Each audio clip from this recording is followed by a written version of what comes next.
11তম পারা। আল্লাহ তাআলা বলছেন, ইয়াতাদিরুনা ইলাইকুম ইযা রাজা'তুম ইলাইহিম কুল লা তা'তাদিরু লান নু'মিনা লাকুম। তাবুকের যুদ্ধের সময়ে কতিপয় মুনাফিক তারা যুদ্ধে অংশগ্রহণ করেনি। তারা বিভিন্ন ধরনের অজুহাত পেশ করেছে, যে গরমের দিন, খেজুর কাটার সময়, এই ধরনের বিভিন্ন অজুহাত তারা পেশ করে। তো আল্লাহ তাআলা তাদের ব্যাপারে ফয়সালা দিয়েছেন।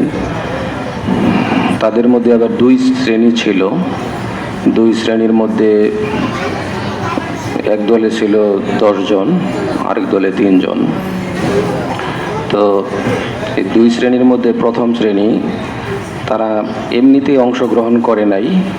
তো এই জন্য তারা নিজেরাই নিজেদেরকে শাস্তি স্বরূপ বলল যে আমরা যেহেতু তাবুক যুদ্ধে অংশগ্রহণ করি নাই, রসুলের কথা অমান্য করেছি, এই জন্য আমরা নিজেরাই শাস্তি নিব। সেটা হলো মসজিদে নববীর খুঁটিতে তারা নিজেদেরকে বেঁধে রাখলো এবং যতক্ষণ পর্যন্ত আয়াত নাজিল না হলো ততক্ষণ পর্যন্ত তারা নিজেরাই নিজেদেরকে বেঁধে রেখেছিল মসজিদে নববীতে নিজের অপরাধের প্রায়শ্চিত্ত করার জন্য।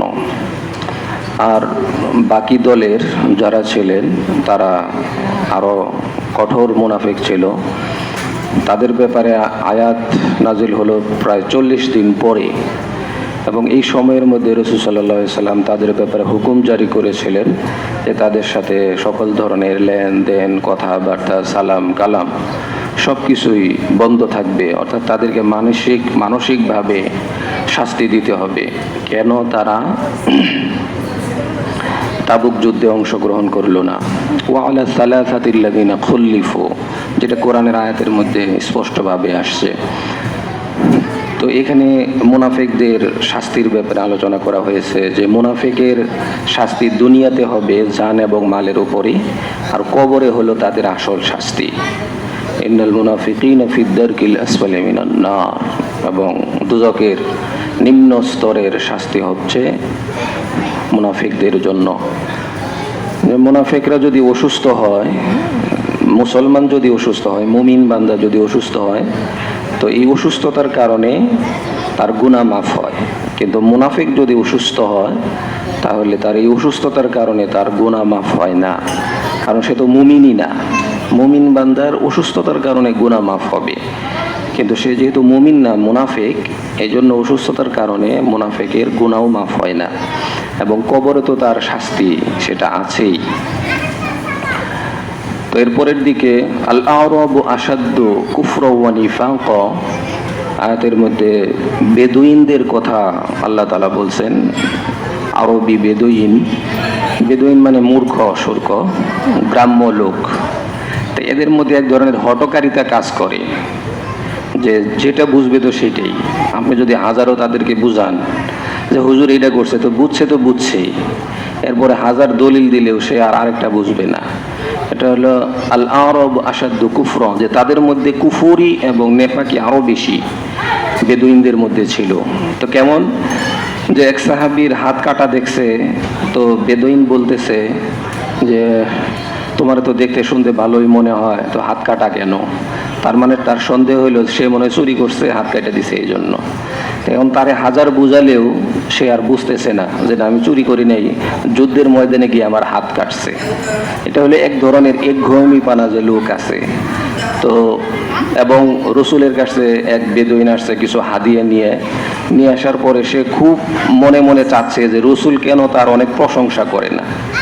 আমি একটা হাদিয়া দিলাম, তো আমার ব্যাপারে অনেক কিছু বলবে, প্রশংসা করবে, তাহলে না ভালো লাগবে। তার মানে কি কিছু দান করে যদি এটার প্রাপ্তি পেতে চায় তাহলে তো এটা রিয়া হবে। তো এই ধরনের তারা ছিল। এবং এক হাদিসের মধ্যে আসছে বেদুইনের সামনে রাসূল সাল্লাল্লাহু আলাইহি ওয়াসাল্লাম এক বাচ্চাকে চুমু খাইলেন।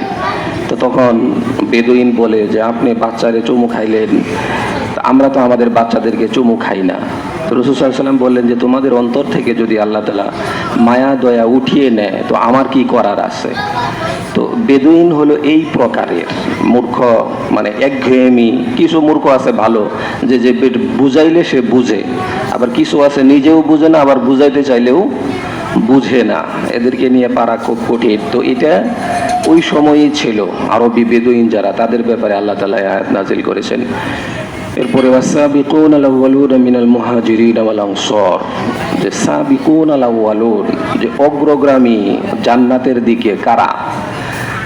তো তাদের বর্ণনায় আসছে যে যারা দুই কেবলায় নামাজ পড়েছে, অর্থাৎ বাইতুল মুকাদ্দাস এবং হেরেমের দিকে উভয় কেবলামুখী হয়ে নামাজ পড়েছে, তাদেরকে উদ্দেশ্য করে আয়াত নাজিল হয়েছে। অথবা যারা হুদাইবিয়ার সন্ধিতে ছিল তাদের কথা বলা হয়েছে, অথবা যারা সবার আগে ইসলাম গ্রহণ করেছে।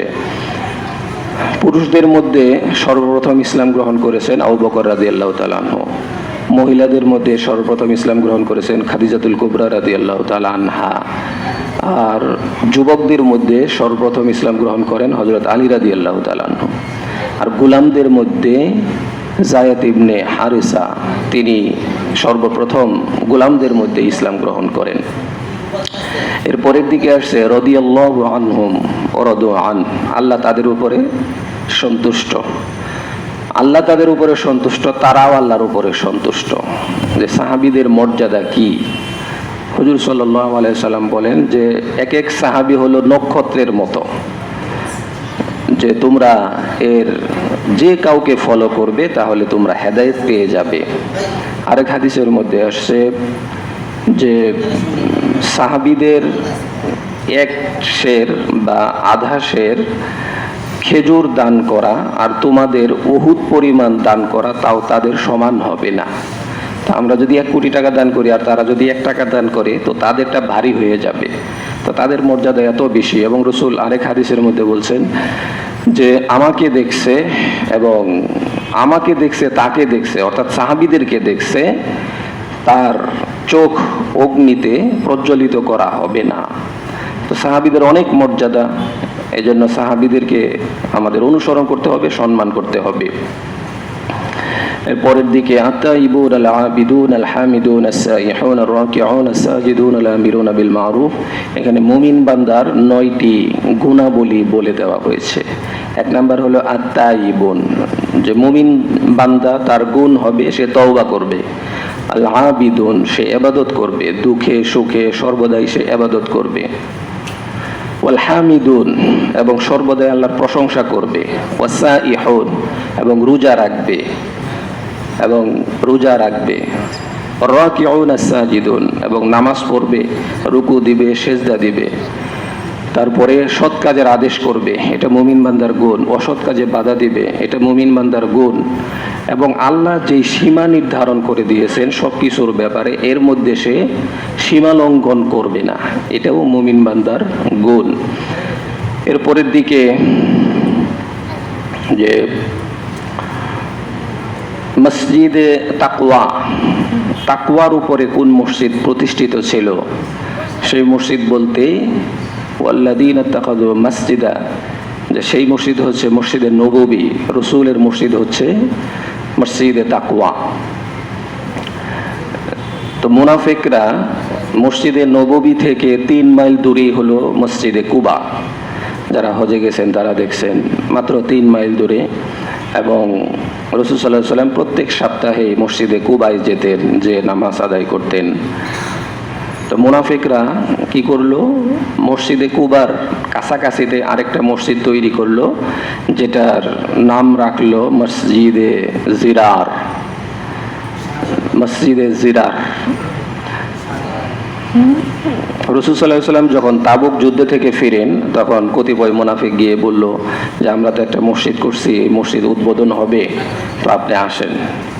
তো তখন আল্লাহ তাআলা আয়াত নাজিল করলেন যে মসজিদান দিরারা, আল্লাহ আয়াত নাজিল করে বলে দিলেন যে যদিও তারা এটাকে মসজিদ বলতেছে, আসলে কিন্তু এটা মসজিদ না, আপনি সেখানে যাবেন না।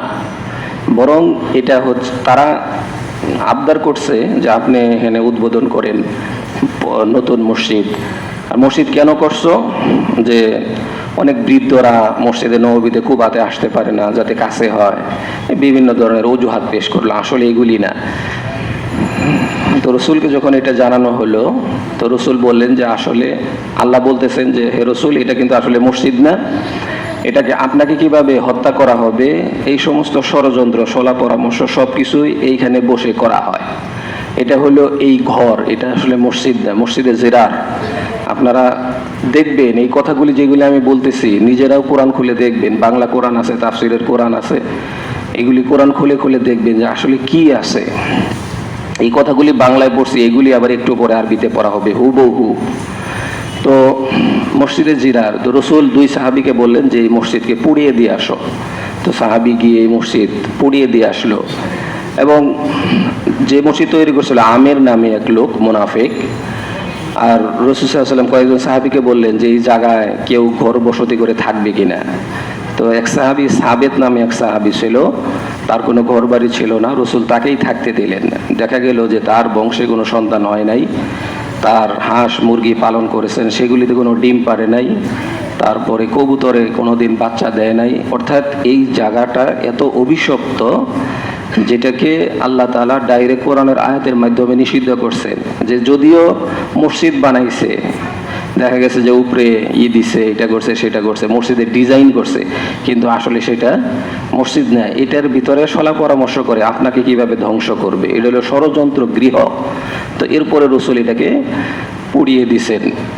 এরপরে ফালাউলা নাফারা মিন কুল্লি ফিরকাতিন মিনহুম তাইফাতুল লিয়াতাফাক্কাহু ফিদ্দীন, যে তোমাদের শ্রেণী থেকে এমন একটা শ্রেণী থাকা দরকার যারা এলেম শিক্ষার জন্য বাহিরে কোথাও যাবে, গ্রাম থেকে ঢাকা আসবে, ঢাকা থেকে দেওবন্দ যাবে, দেওবন্দ থেকে মদিনাতে যাবে। অর্থাৎ এরকম একটা দল যাতে সবসময়ই থাকে তোমাদের মধ্যে। এলেমের ফজিলত, এলেম শিক্ষার ফজিলত সম্পর্কে বিভিন্ন হাদিস আসছে। তার মধ্যে 1 ঘন্টা এলেম শিক্ষা করা, 1 ঘন্টা এলেম শিক্ষা করা একদিন নফল নামাজ পড়ার থেকেও উত্তম। নফল নামাজ 1 ঘন্টা এলেম, আপনি একটা কিছু শিখতেছেন, জানতেছেন। এই যে যেমন আমরা আলোচনার মাধ্যমে কোরআনের তাফসির জানতেছি, এই যে এই শিক্ষাটা সারা দিন নফল নামাজ পড়ার থেকেও উত্তম। আবার একদিন সারাদিন এলেম শিক্ষা করা 3 দিন রোজা রাখার থেকেও উত্তম। এই জন্য রাসূল বলছেন ফদলুল আলিমি আলাল আবিদি কা ফদলি আলা আদনাকুম, যে তোমাদের সাধারণ মানুষের উপরে আমি রসুলের যেরকম মর্তবা মর্যাদা, এমনিভাবে তোমাদের সাধারণ মানুষের উপরে আলেমের মর্তবাও এত বেশি। কারণ সে শিখছে, তার জন্য কি করে, দরিয়ার মাছ দোয়া করতেছে, গর্তের পিপিলিকা দোয়া করতেছে, ফেরেশতারা তাদের জন্য গুনাহ মাফের দোয়া করতেছে আলেমের জন্য। এবং একজন আলেম 1000 আবেদের থেকেও শ্রেষ্ঠ। 1000 আবেদ খালি আবাদত করে, কিচ্ছু জানে না, নামাজ পড়ে, রোজা করে, সারাদিন এগুলি করে, কিন্তু শয়তান যদি একটা ঢুকায় ফেলে তো সে ধোঁকা খেয়ে যায়। এরকম বহুত ঘটনা আছে। যাই হোক, তো কিন্তু একজন আলেম শয়তান ভয় পায় 1000 আবেদের থেকেও বেশি। তার কারণ হলো তারা তো শুধু ইবাদত করে, এদেরকে ধোঁকা দেওয়া আমার জন্য সহজ। কিন্তু এখানে আলেম বসে আছে, এর কাছে গেলে ধোঁকা আমি কি দিব, আমাকেই বরং আরো ধোঁকায় ফেলে দিবে। তো আলেমের মর্যাদা এই পরিমাণ। এরপরে সূরা ইউনুস, যেই সূরার মধ্যে রিসালাত, তারপরে নবী রাসূলদের জীবনে, বিশেষ করে ইউনুস আলাইহিস সালামের জীবনে বর্ণনা করা হয়েছে, এবং ফেরাউনের কিছু আলোচনা রয়েছে। ফেরাউনের আলোচনা হলো ফালইয়াউমা নুনাজ্জিকা বিবাদানিকা লিতাকুনা লিমান খালফাকা আয়াহ, যে মূসা আলাইহিস সালাম ফেরাউনকে দাওয়াত দিলেন বিভিন্ন সময়ে, কিন্তু সে মানল না। এরপরে মূসা আলাইহিস সালাম দোয়া শুরু করলেন হারুন আলাইহিস সালামের সাথে, ক্বালা ক্বাদ উজিবাত দাওয়াতুকুমা ফাস্তাকিমা ওয়ালা তাত্তাবিআনি, যে উভয়ই দোয়া করলেন। দোয়া করে তারা তাড়াহুড়া করতে লাগলেন। তো আল্লাহ বললেন যে আমি তোমাদের দোয়া কবুল করলাম, কিন্তু বোঝা যাচ্ছে না। আমরাও তো দোয়া করি, সাদ্দাম হোসেনের জন্য সারা পৃথিবীর মানুষ দোয়া করছে, তো সবাই বলছে যে সবাই কি গুনাহগার, আল্লাহ তাআলা কেন দোয়া কবুল করলেন না? আল্লাহর টাইম আমরা যত ব্যস্ত আল্লাহ এত ব্যস্ত না। আমরা অধৈর্য হয়ে যাই, আল্লাহ অধৈর্য হন না। আমরা রাগ করি, আল্লাহর এত রাগ আসে না। তো মুসা আলাইহিস সালাম যেই দোয়া করছিলেন সেই দোয়া কবুল হয়েছে 40 বছর পরে। নবীর দোয়া 40 বছর পরে কবুল হয়েছে। আর আমি আর আপনি যদি রাত্রে তাহাজ্জুদ পড়ে দোয়া করি আর একটু পরে যদি বালিশের নিচে যদি স্বর্ণ খুঁজি, তাহলে তো হবে না। সকালেই যদি বলি যে আমার শত্রু মারা গেল না কেন, এটা তো হবে না। মুসা আলাইহিস সালামের দোয়া 40 বছর পরে কবুল হয়েছে। তো তখন এমন ভাবে কবুল হয়েছে যেটা পারফেক্ট কবুল, যে ফেরাউন যখন সমুদ্রের মধ্যে মুসা আলাইহিস সালাম যখন অগ্রসর হলেন, 6 লক্ষ তার বনি ইসরাইল বাহিনী আর লক্ষ লক্ষ সৈন্য ছিল ফেরাউনের। সামনে দেখলেন লোহিত সাগর, সামনে পানি, পিছনে ফেরাউন। এরপরে মুসা আলাইহিস সালাম লাঠি দিয়ে বাড়ি মারলেন, 12টা রাস্তা হয়ে গেল। 12টা গোত্রের জন্য 12টা রাস্তা। এবং এক গোত্র আরেক গোত্রকে দেখতেছে কাচের দেয়াল হয়ে গেছে, কাচের একদম মনে হয় স্বচ্ছ পানির দেয়াল। কারণ মুসা আলাইহিস সালামের জাতি তো এমনি একটু অন্য ধরনের, যে আমার চাচার গোষ্ঠী যাইতেছে তাহলে আমি যাব, আমার ফুফার গোষ্ঠী যাইতেছে তাহলে আমিও যাব। তো এরকম গোষ্ঠী সহকারে 12 গোষ্ঠীর লোক একসাথে যাইতে পারে, এই ধরনের আল্লাহ তাআলা দেয়াল তৈরি করে দিয়েছিলেন। এবার ফেরাউন আইসা তার সাঙ্গপাঙ্গরে বলল, দেখ আল্লাহ, আমি তো সবকিছু করার মালিক, পানির উপরেও আমি ক্ষমতা রাখি, এই যে তোদের জন্য রাস্তা বানায় রাখছি। আল্লাহ বললেন, সুম্মা আগরাকনাল আখরিন, আসো, আমি তোমার জন্যই বানায় রাখছি, তুমি বানাইছো না কে বানাইছে দেখা যাবে এবার। তো যখন সবাই ঢুকছে, ভিতরে ঢুকছে, একদম পিছনের লোকও একদম মাঝখান পর্যন্ত গেছে, তখন আল্লাহ তাআলা বললেন, ওয়াংজাইনা, তোমরা একত্রিত হয়ে যাও, হে পানি তোমরা সব একত্রিত হয়ে যাও। তখন সমস্ত পানি যখন এক হয়ে গেল, সবাই হাবুডুবু খাইতে লাগলো। এবার ফেরাউনও হাবুডুবু খায়। ফেরাউন এই পরিমাণ, হাত্তা ইযা আদরাকাহুল গরকু ক্বালা আমানতু আন্নাহু লা ইলাহা ইল্লাল্লাযী, তার যখন প্রাণবায়ু একদম গড়গড়ার কাছে চলে আসছে, তখন সে বলতেছে, আন্নাহু লা ইলাহা ইল্লাল্লাযী আমানাত বানু ইসরাঈল, যে আমি ওই আল্লাহর উপরে ঈমান আনলাম যে আল্লাহর উপরে মুসা ঈমান আনছে এবং বনী ইসরাঈল ঈমান আনছে। কিন্তু সাথে সাথেই জিবরাইল ফেরেশতা কাদা নিয়ে গেছে, কাদা নিয়ে তার মুখের ভিতরে ঢেলে দিছে যে এখন আর তোমার ঈমান গ্রহণযোগ্য হবে না। এবং কি এই মুসা আলাইহিস সালাম থেকে নিয়ে এই পর্যন্ত প্রায় 6000 বৎসর, এই 6000 বৎসর পর্যন্ত কায়রোর জাদুঘরে ফেরাউনের লাশ এখনো পর্যন্ত বিদ্যমান রয়েছে। কেন রইল? এটা এজন্য রয়েছে যে ফালইয়াউমা নুনাজ্জিকা বিবাদানিকা লিতাকুনা লিমান খালফাকা আয়া, খলফাকা আয়া, পরবর্তীদের জন্য আমি তোমাকে নিদর্শন স্বরূপ রেখে দিব। যে আমি বলছিলাম যে ফেরাউনের লাশ থাকবে, এই যে রাখছি। আল্লাহ যে আছেন, কোরআন যে নাজিল হয়েছে, এটাও তো বিরাট একটা প্রমাণ।